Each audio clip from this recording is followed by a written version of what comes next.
Welcome to the Create and Maintain Wildlife Habitat session in the Learn About Your Land series. Please note the sound icon in the lower right corner. That indicates a slide with audio.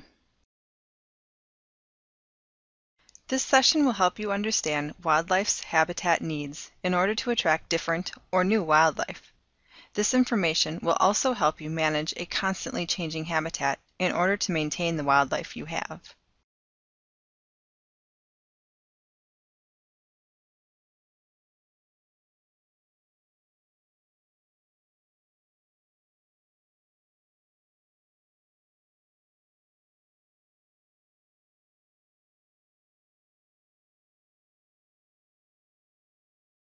This session is part 2 in understanding wildlife and their habitat needs. In part 1, we cover the 4 basic requirements for all wildlife and how to inventory the wildlife currently using your woodlands. We encourage you to watch part 1 before watching part 2.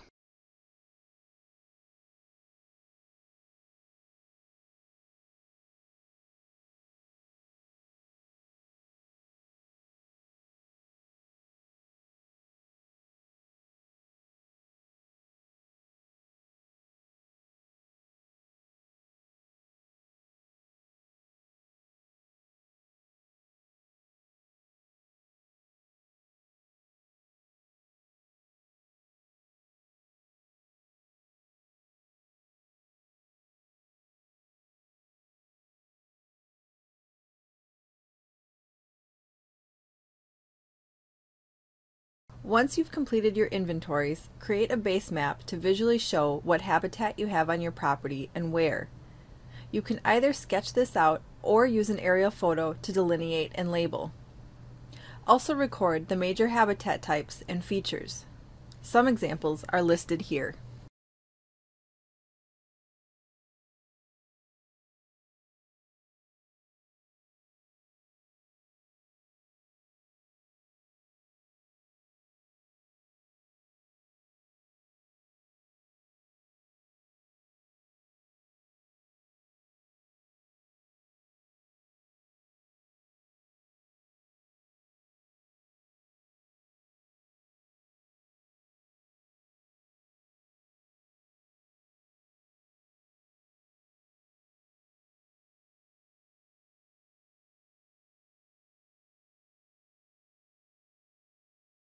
What wildlife species are you most interested in?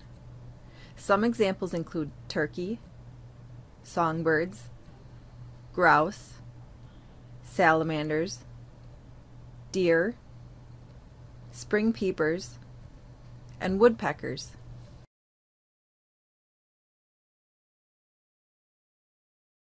Once you know what wildlife you want to attract, remind yourself of any other goals you have for your woodland. Many times, your activities in your woodland can benefit both sets of goals. For example, seeding recreation trails with a wildlife-favorable cover. In other cases, you may have to make choices. Some firewood trees may be better left as den trees, and some maple syrup trees may need to be cut to encourage good oak growth as an acorn source.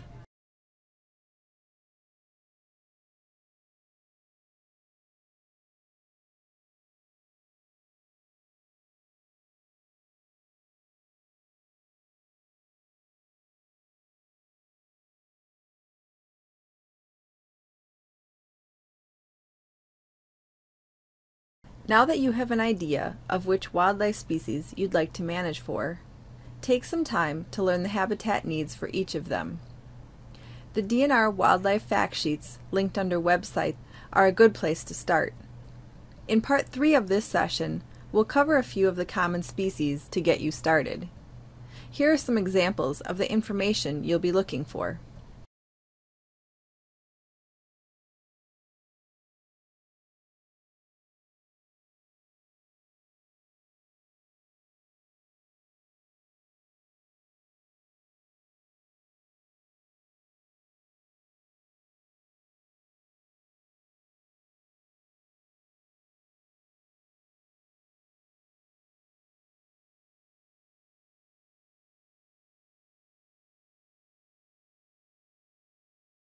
Once you understand the habitat needs, you can start to look at what already exists on your property and what projects you'll want to become part of your management plan. You'll have to be realistic as to what your property can support.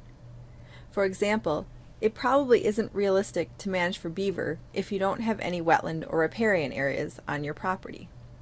Also, do any species have conflicting needs? Pine marten needs extensive mature forest, while woodcock needs some young forest. Do you have enough land to manage for both? Remember that forests grow and change over time. If you want to manage for ruffed grouse or woodcock, you'll need to maintain a component of young forest, thus cutting a small patch of woods every 10 years or so. Start a list of the various habitat projects you'll want or need. Next, you'll want to put your list of projects together with your maps. Then create a timeline that lists projects planned by year.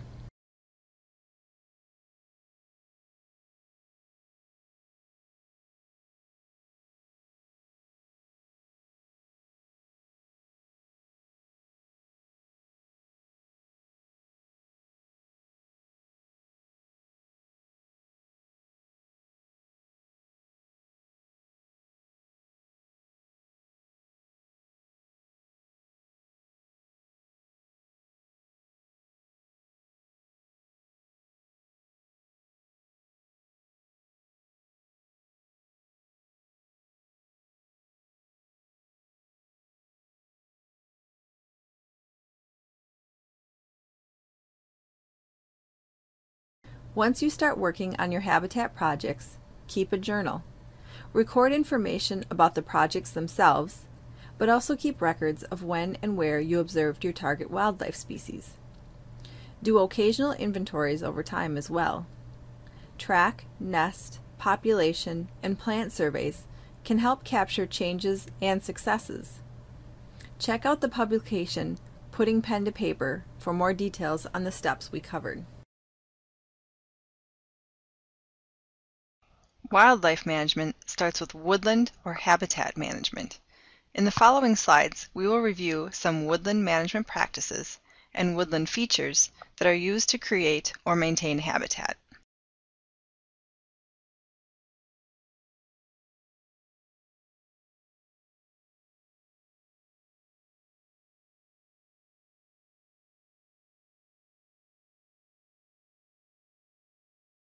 Clear cuts are a technique used to create thick, young stands of trees, often aspen.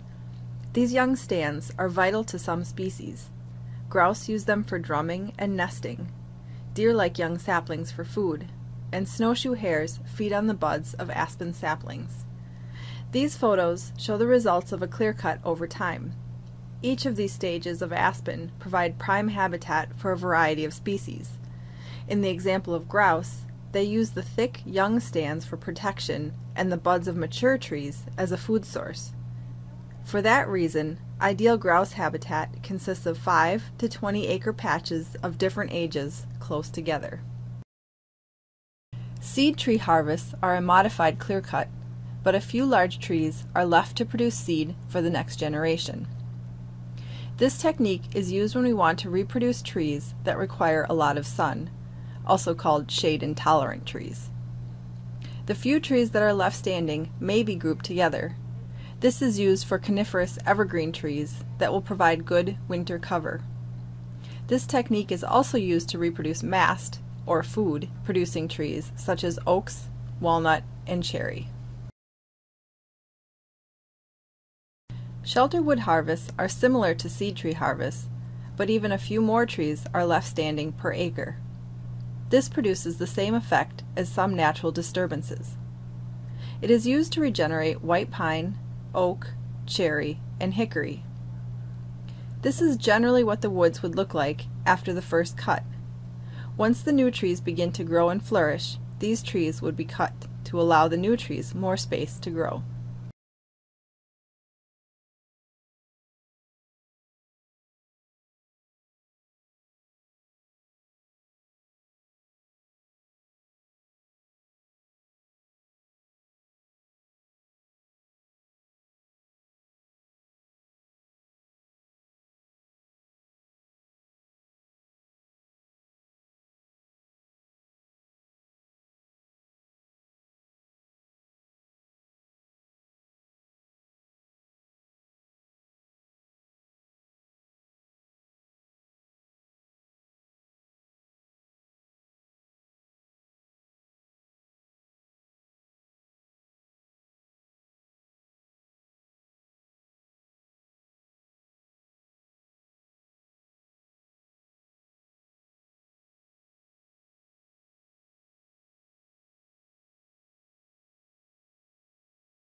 Shrubs, especially dogwood and hazelnut, provide browse and cover for white-tailed deer.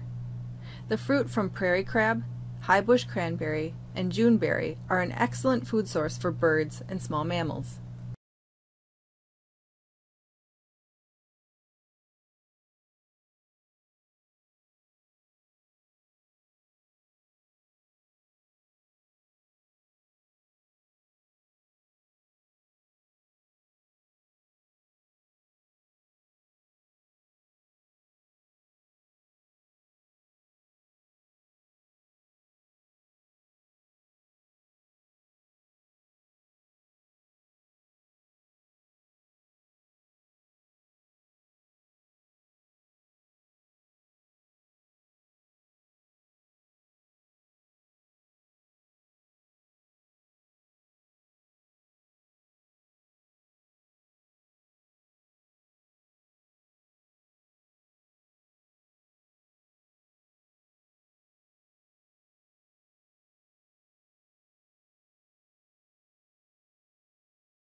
Vernal pools are small ponds or depressions that fill in the spring with rain and snowmelt.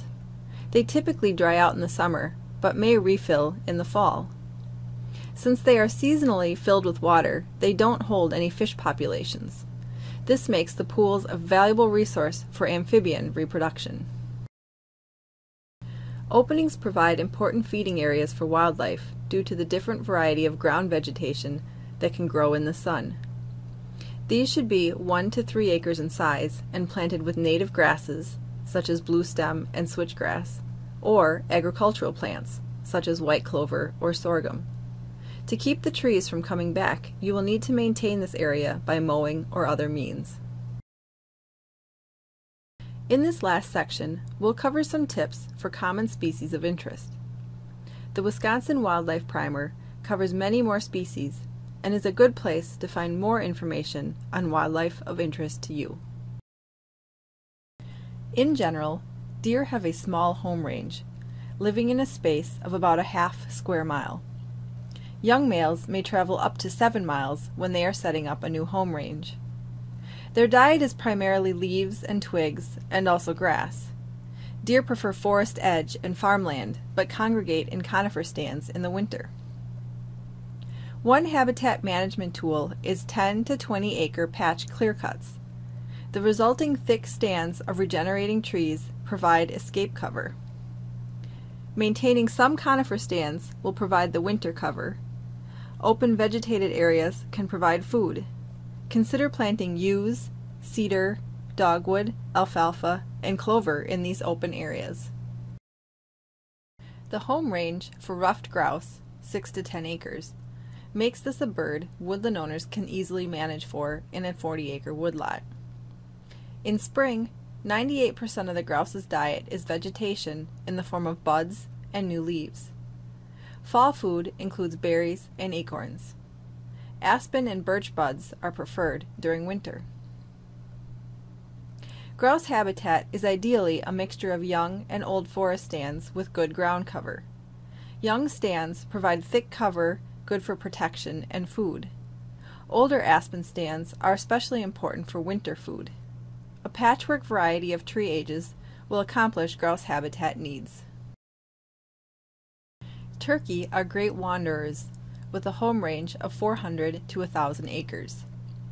This can be extended to up to 8,000 acres in poorer habitat. Wild turkey eat a wide variety of food, but their fall and winter preferences are primarily acorns from oak and fruit from maple, ash, and pine trees. Unlike deer and grouse, turkey prefer mature woods with large trees for food and roosting. Some open areas with alfalfa or grain fields provide summer food, and insects for winter food. Songbirds are a pretty diverse category to cover here, but the biggest point is that their forest type needs vary, so you can generally work with what you already have to enhance their habitat. Although many species have a fairly small home range, this can be as large as 200 acres for scarlet tanagers. You can do some habitat enhancement by adding food options, trees that produce fruit, seeds, and nuts. Also consider nesting and protection needs. Consider the vertical structure of your woods. These multiple layers provide nesting options. Leaving some dead and dying trees as food sources and cavity nesting options. Reptiles are cold-blooded animals and include both reptiles and amphibians. Although you may not be interested in crossing paths with any of these, they play a critical role in the food web. In general, reptiles prefer warmer, drier, wooded areas, while amphibians prefer a dense canopy cover that provides for a cooler, moister environment. They also prefer a high amount of leaf litter on the ground. The following are recommendations for 3 different reptiles.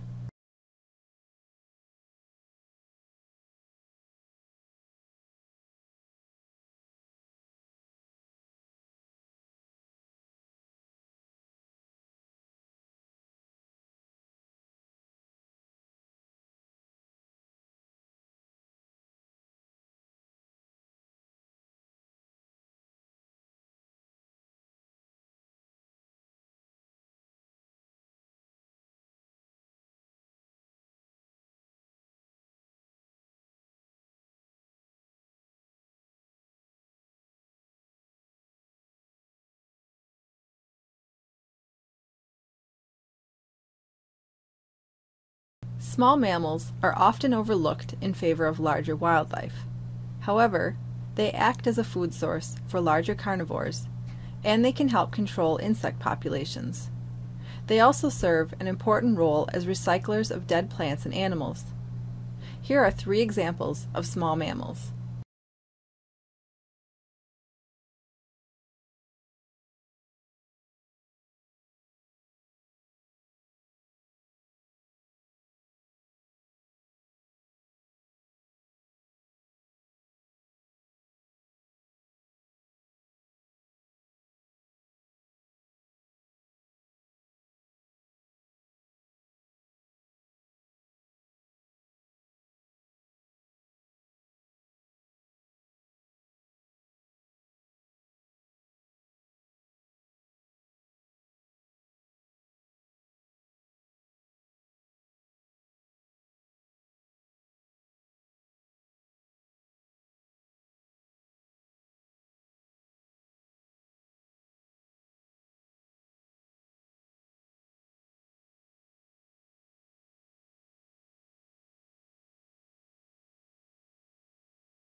If you are interested in specifically managing for wildlife, there are some programs available to help. The Landowner Incentive Program, LIP, and Wildlife Habitat Incentive Program, WIP, are both cost-share programs. Coverts is an intensive workshop with wildlife experts where you can learn much more about habitat management.